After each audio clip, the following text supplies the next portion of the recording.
सर्वप्रथम सर्वांना श्री स्वामी समर्थ.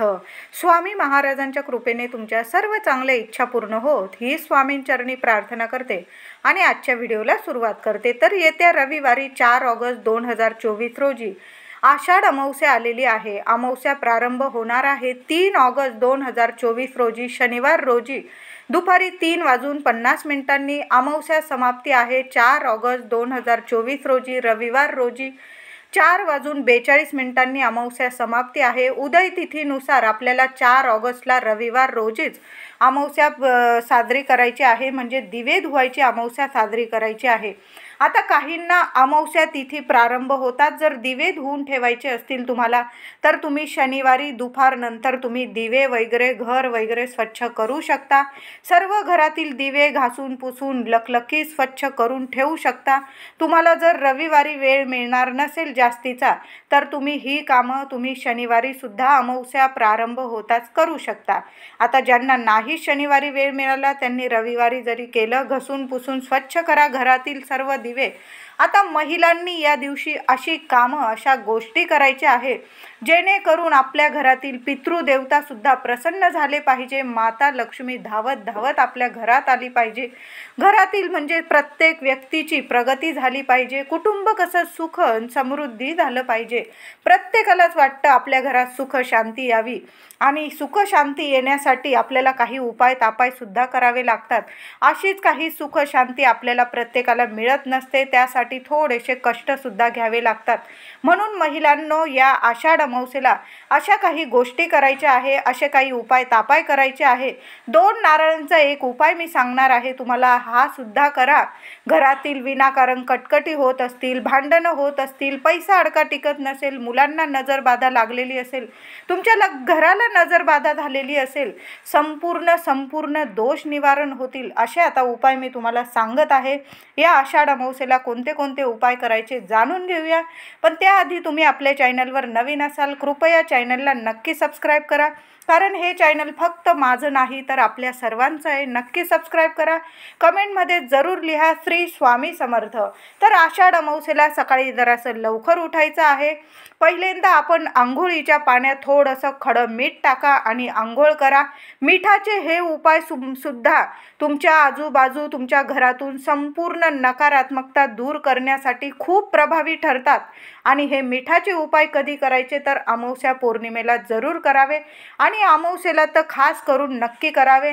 प्रत्येकाच्या आंघोळीच्या पाण्यात थोडंसं खडं मीठ टाकायचं आहे. खडं मीठ नसेल चमचाभर तुम्ही जेवणात जे मीठ वापरता किंवा तुमच्याकडं सैंधव मीठ असेल काळं मीठ ते पण चालेल, पण मीठ टाकून आंघोळ करायची आहे. नावाला सुद्धा तुमच्या शरीराभोवती किंवा शरीरात मनात नकारात्मकता उरणार नाही, संपूर्ण नकारात्मकता नष्ट होईल. आता हा झाला आंघोळीचा उपाय. त्यानंतर आषाढ महिन्यात आपण जे काही गॅसवर अन्न शिजवलं असेल म्हणजे मांसाहार केलेला असेल तर आपल्याला या दिवशी आपला गॅस स्वच्छ धुवून पुसून स्वच्छ करायचा आहे. गॅसची इतकी छान पूजा करा की अन्नपूर्णा माता प्रसन्न झाली पाहिजे, माता लक्ष्मी प्रसन्न झाली पाहिजे. गॅसजवळ सुद्धा सकाळी एक दिवा लावून द्या आणि छान अशी गॅस ओट्याच्या भिंतीवर एक हळदी कुंकू ओलं करून स्वस्तिक काढायचं आहे. आता हे झालं गॅसचं. घरातील जी काही जळमटं असतील ती सुद्धा स्वच्छ करून टाका. आता मुख्य घरात आपल्याला एक पाणी शिंपडायचं आहे. संपूर्ण आंघोळ झाली की हा उपाय अवश्य करा. तर काय करायचं, थोडंसं तांब्याभर पाणी घ्या, थोडंसं त्यात थोडीशी खडं मीठ टाका, थोडंसं साधं मीठ टाकलं तरीही चालेल. एक कापूर वडी कांडून टाका, त्यात थोडंसं गोमूत्र, थोडंसं गंगाजल, थोडीशी हळद टाका. या 4-5 वस्तू टाका. थोडंसं गुलाबजल असेल अवश्य टाका. इतका चमत्कारिक फरक दिसून येईल तुम्हाला घरात की तुम्हीच म्हणाल माता लक्ष्मी अखंड टिकून आहे आमच्या घरात, अखंड वास करत आहे. पैशांविषयी काही आर्थिक अडचणी असतील तर हा उपाय अमावस्येला अवश्य करा. आषाढ अमावस्या आहे, सर्वात मोठी अमावस्या, वर्षातली सर्वात मोठी अमावस्या ती म्हणजे आषाढ अमावस्या असते, दिवे धुवायची अमावस्या. या दिव्यांच्या साक्षीनेच आपण प्रत्येक सण व्रत वैकल्य उपास तापास माता लक्ष्मीची पूजा वगैरे करत असतो आणि त्या दिवे धुवायच्या अमावस्येला आपण उपाय तापाय सुद्धा करायचे आहे. तर थोडंसं पाणी घ्या, थोडं मीठ टाका, थोडासा कापूर कांडून टाका, हळद टाका, गोमूत्र टाका, गंगाजल टाका आणि थोडंसं गुलाबजल टाका. ज्या वस्तू असतील त्या नक्की टाका आणि संपूर्ण घरात आपल्या हे पाणी थोडं थोडं शिंपडून द्यायचं आहे. जसं सडा टाकायच्या आधीच्या बायका आधीच्या काळी संपूर्ण घरात आणि आपल्या अंगणात सुद्धा हे पाणी शिंपडून द्यायचं आहे. त्याचबरोबर आपलं मुख्य दार स्वच्छ पुसून घ्या, उंबरठा स्वच्छ पुसून घ्या, थोडीशी हळद ओली करा आणि आपल्या उंबरठ्यावर हळदीचं लेपन करा. त्याचबरोबर मुख्य दारावर सुद्धा हळदी कुंकवाने एक स्वस्तिक काढा. आंब्याची पानं असतील छान तोरण लावून टाका. दोन्ही वेळेला आपल्या मुख्य दाराशी दिवे लावा. माता लक्ष्मीचं छान स्वागत करा. छोटी का होईना या दिवशी रांगोळी काढायला विसरू नका. रांगोळी अवश्य काढा. रांगोळीला हळदी कुंकू व्हा. उंबरठ्याची हळदी कुंकू वाहून पूजा करायची आहे. त्याचबरोबर आपल्याला आता या दिवशी पितृदेवांची सेवा काय करायची आहे तर माठ धुवून स्वच्छ भरायचा आहे. माठाजवळ आपल्याला एक दिवा दक्षिण दिशेकडं तोंड करून लावायचा आहे. माठ भरून घ्या आणि त्याकडं एक दिवा लावा आणि त्या दिव्याचं तोंड दक्षिण दिशेला आलं पाहिजे. तुमच्याकडं पितरांचे फोटो असतील तुमच्या पूर्वजांचे स्वच्छ पुसून घ्या, त्याला हार घाला आणि त्याजवळ सुद्धा एक दिवा दक्षिणेकडं तोंड करून लावायचा आहे. थोडासा अळणी भात शिजवायचा आहे आणि त्या भातावर घासभर भात घ्या, त्यावर चमचाभर दही टाका. थोडीशी साखर अवश्य टाकायची आहे, यामुळे पितृदेवता प्रसन्न राहतात. दही भात साखरेचा नैवेद्य हा घास आपल्याला गच्चीवर ठेवायचा आहे, नाहीतर घराबाहेर कावळ्यांना ठेवायचा आहे. ठेवताना बोलून घ्यायचं, क्षमा याचना मागून घ्यायची, काही चुकभूल झाली असेल माफ करा आणि हा दही भात स्वीकार करा असं बोलून आपल्या पितृदेवतांना दही भाताचा घास ठेवायचा आहे. एक ताजी चपाती घ्यायची, त्याला तूप लावा, थोडीशी त्यावर गुळाचा खडा ठेवा आणि तो तूप पोळीचा घास आपल्याला गाईला सुद्धा खाऊ घालायचा आहे. म्हणजे काय होतं ना, तुमच्या घरात गेलेले पुरुष असतील किंवा एखादी सवाशीण स्त्री गेलेली असेल तर असं अमावस्येला हे उपाय जर केले ना तर त्यांना शांतता मिळते, मोक्ष मिळतो आणि ते कायम प्रसन्न राहतात. गाईला जर असा गोड घास म्हणजे तूप गूळ लावून चपाती, ताजी चपाती जर तुम्ही खाऊ घातली, तुमच्या घरात गेलेली कोणी आई असेल, सवाशीण स्त्री असेल तर तिला शांतता मिळते. या गाईला नमस्कार करायचा आणि हा घास खाऊ घालायचा. त्याचबरोबर तुमच्यावर शनिदेवांची कृपा कायम राहावी म्हणून अमावस्येला काय करायचं, एक ताजी चपाती घ्यायची आणि त्याला मोहरीचं किंवा तिळाचं तेल लावा आणि ती चपाती कुत्र्याला सुद्धा आठवणीने खाऊ घाला. या लहान सहान गोष्टी असतात पण खूप काही देऊन जातात. नक्की हे सुद्धा उपाय करा. दही घासाचा घास आपल्या पितृदेवतांसाठी गच्चीवर ठेवा. एक घास आपल्याला म्हणजे ताजी चपाती तूप गूळ लावून गाईला खाऊ घाला. घरातील गेलेली सवाष्ण असेल कायम प्रसन्न राहील तुमच्यावर. त्याचबरोबर शनी महाराजांची कृपा व्हावी म्हणून एक घास म्हणजे चपाती त्याला तेल लावायचं आणि ती चपाती कुत्र्याला अवश्य खाऊ घाला. काळा कुत्रा मिळाला तर अवश्य खाऊ घाला, नाही मिळाला जो कुत्रा मिळेल त्याला खाऊ घालायची आहे. आता त्याचबरोबर आपल्याला मुलांची सुद्धा या दिवशी दृष्ट काढायची आहे. तुम्हाला काय करायचं आहे, थोडासा गोळाभर भात घ्या.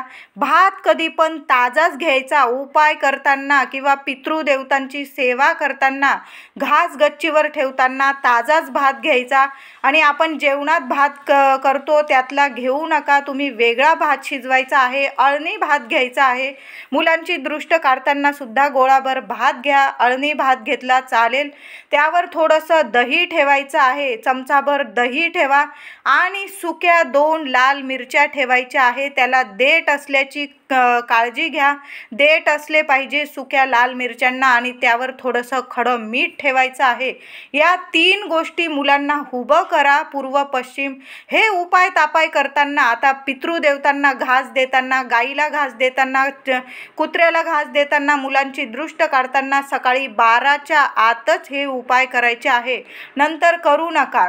आता 12च्या आत हे उपाय करायचे. मुलांना पूर्व पश्चिम उभं करा आणि हा भात, मिरच्या आणि थोडंसं खडं मीठ मुलांवरून 7 वेळा डोक्यापासून पायापर्यंत नीट उतरवून घ्या आणि ते आपल्याला वाहत्या पाण्यात टाकायचं आहे.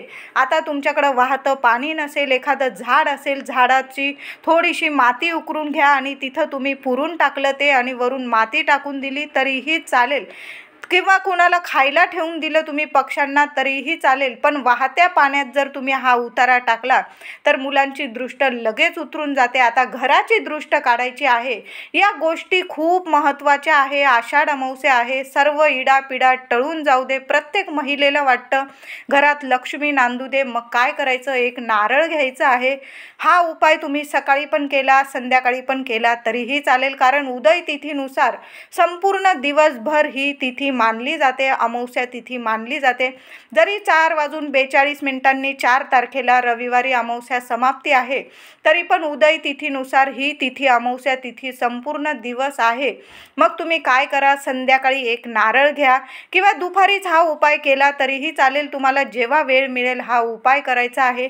एक नारळ घ्या, आपल्या मुख्य दाराबाहेर उभं राहायचं. महिलांनी करा, पुरुषांनी करा, कुणीही करा, पण अवश्य एक नारळाचा उतारा आपल्या घरावरून आठवणीने काढून टाका.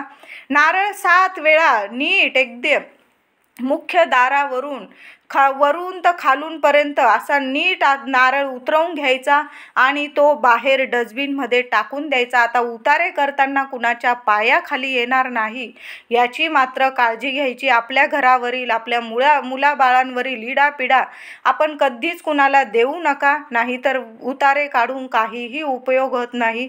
आपला त्रास कुणालाच देऊ नका. म्हणून जे काही उतारे काढाल ते कोपऱ्याला टाका. नारळ पण उतरवलेला असेल तो असं 4 रस्त्यावर वगैरे टाकू नका. कुणाच्या पायाशी येणार नाही याची कृपया काळजी घ्या. डस्टबिनमध्ये टाकला तरीही चालेल, वाहत्या पाण्यात टाकून दिला तरीही चालेल. आता हा झाला घरावरील उतारा. आता आपल्याला संध्याकाळी माता लक्ष्मीची सेवा सुद्धा करायची आहे. तुम्ही सकाळीच केली देवांची पूजा, दिव्यांची पूजा करताना तरीही चालेल. या दिवशी माता लक्ष्मीच्या श्रीयंत्र असेल, माता लक्ष्मीचा तुमच्याकडं मूर्ती असेल किंवा तुमच्या कुलदेवीची मूर्ती असेल, आठवणीने या दिवशी महिलांनो कुंकुमार्चन करायचं आहे. महालक्ष्मीचा महालक्ष्मी अष्टकाचा 16 वेळा पाठ करायला चुकू नका. नक्की करा. काही नाही जमलं तुम्हाला तरी पण 16 वेळा महालक्ष्मी अष्टकाचा पाठ करा. त्याचबरोबर तिथंच बसून 1 वेळा व्यंकटेश स्तोत्र सुद्धा बोला. तेव्हाच पूर्ण होते माता लक्ष्मीची सेवा. जेव्हा विष्णूंची सेवा करतो आपण, या दिवशी आपल्या तुळशीची सुद्धा पूजा करा. या दिवशी रविवार आलेला आहे. सकाळी अंघोळीनंतर सूर्यदेवाला अर्घ जरूर द्या. आता पावसाळा सुरू आहे, तुम्हाला सूर्य दिसतोय का नाही आपल्याला ते मला माहीत नाही, पण दिसला तर सूर्यदेवांना अर्घ जरूर द्यायचं आहे. माता लक्ष्मीची, कुलदेवीची सेवा अवश्य करा. कुंकुमार्चन नक्की करा. हे कुंकू नीट सांभाळून ठेवा. वर्षभर तुम्ही कपाळी लावा. सुख सौभाग्य प्राप्त होईल. तुम्हाला घरात कशाची कमी उरणार नाही. माता लक्ष्मी अखंड वास करेल. आता घरात खूप कटकटी होत असेल, पैसा टिकत नसेल तर काय करायचं, संध्याकाळी 4 ऑगस्ट 2024ला आषाढ अमावस्येला संध्याकाळी 7 कापराच्या वड्या घ्यायच्या आहे. एक लहानसा नारळ घेतला तुम्ही तरीही चालेल. एखाद्या भांड्यात ठेवून घ्या, नाही तर तुम्हाला हातात धरता येत असेल तरीही चालेल. आधी देवांसमोर तो नारळ धरायचा, त्यावर एक एक करत कापूर जाळायचा आहे. याला म्हणतात कापूर होम. तर या दिवशी कापरावर काही नाही जाळलं तुम्ही तरीही चालेल, पण हा असा कापूर होम आषाढ अमावस्येला अवश्य करा. आधी देवांना ओवाळून घ्यायचं तो कापूर नारळावर जाळताना, आणि एक एक कापूर वडी त्या नारळावर जाळत संपूर्ण घरात हा कापूर होम धूर पसरवायचा आहे. हा कापूर होम फिरवायचा आहे. घराच्या प्रत्येक रूममध्ये फिरवा. लहान लेकरं असतील तर काळजीपूर्वक फिरवा. त्याचबरोबर तुम्हाला नाहीच जमलं आता नारळ हातात धरायला, कापूर पेटवत जाळत तर काय करायचं, एखादं भांडं असेल, ताटली असेल, वाटका असेल, त्यात जरी नारळ ठेवून घेतला तुम्ही आणि त्यावर एक एक कापूर वडी जाळली तरीही चालेल. आता तुमच्याकडं लहान कापूर वड्या असतील आणि तुमचं घर मोठं असेल, तुम्ही जास्त कापूर जाळला नारळावर तरीही चालेल. संपूर्ण घरात हा कापूर होम करायचा आहे. नंतर आपल्या दारात सुद्धा तो कापूर फिरवायचा आहे. आपल्याला नारळावर कानाकोपरा या दिवशी कापूर होम करत फिरवा. त्याचबरोबर तो नारळाला आता तडा गेला तर दुसऱ्या दिवशी तुम्ही पाण्यात विसर्जन केला तरीही चालेल, किंवा एखाद्या झाडाखाली टाकून दिला तरी काही हरकत नाही. काही घाबरून जायची गरज नाही. आता महिलांनो, तुम्हाला जर नारळ बदलायचा असेल, तुमच्या कुलदेवीचा तुम्ही मंगल कलश नेहमी भरत असाल आणि तुम्हाला नारळ बदलायचा असेल, खराब वगैरे झालेला असेल, तर आषाढ अमावस्या सर्वात मोठी अमावस्या आहे. या दिवशी तुम्ही मंगल कलशाची स्थापनासुद्धा करू शकता. माता लक्ष्मी तुमची कुलदेवी अतिशय प्रसन्न होईल, म्हणून या दिवशी तुम्हाला मंगल कलशाची स्थापना करायची असेल ती सुद्धा करू शकता. अशा पद्धतीने आपल्याला साध्या सोप्या पद्धतीने आषाढ अमावस्या साजरी करायची आहे. या गोष्टी करायला विसरू नका. हे छोटे छोटे उपाय सर्व काही देऊन जातील. मुलांवरील इडापिडा टळून जाईल, घरावरील इडापिडा टळून जाईल, भांडणं असेल, आर्थिक प्रॉब्लेम असतील, सर्व काही दोष दूर होतील. त्याचबरोबर आपले पितृदेवता आपल्यावर प्रसन्न होईल. नक्की हे उपाय करा. व्हिडिओ आवडला असेल लाईक करा, सर्वांना शेअर करा, चॅनलला कृपया सबस्क्राईब करा. धन्यवाद.